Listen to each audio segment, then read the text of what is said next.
Let's now look at what happens when you use the field settings. So if I go back to this one, I right click and I go to field settings, you'll see we have a couple of options. Some are duplicates of what we've already done, but others are new.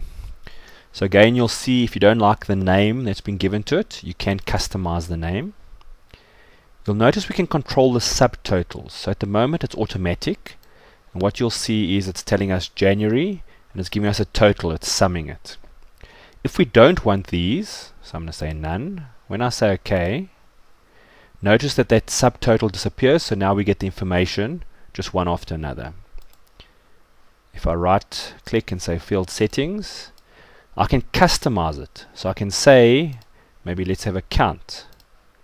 So while these are sums, this subtotal here is a count. Perhaps more useful than that is that I can actually do multiple. So I can actually set it up. So it's telling it that when it subtotals January, we want to see the sum, the count, the average, the max, and the min.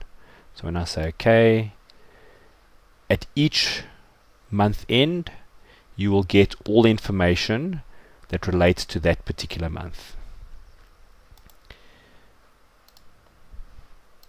I'm going to go back to automatic. Okay, so we're back at that level. If you go to layout and print, you'll notice there's a couple of options as well. So firstly, you can see we've got the option to show item labels in outline form, show item labels in tabular form. So that is what I showed you earlier with the report layout. So if I chose that, you'll see the styles change. Let's see.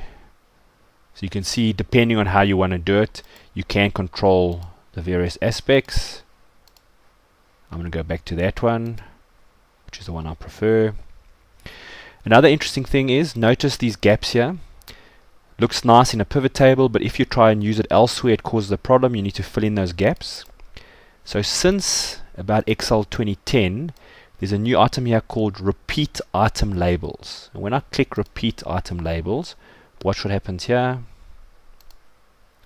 What it does is it fills in January. So it fills it in so that at any row you can see what month it relates to. Just completing what the other options are. You'll see you have the ability to insert blank lines after each item label. Remember, in a pivot you cannot come here and just casually insert a line. So if you want to insert a line, we need to do it that way. And you'll see we've got lines.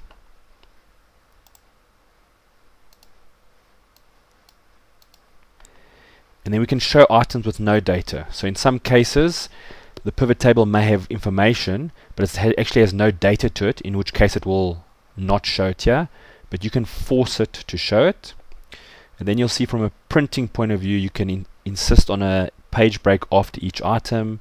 So instead of you manually going in and putting page breaks at the end of January, March, and February, you can click that button and the pivot table will do it for you.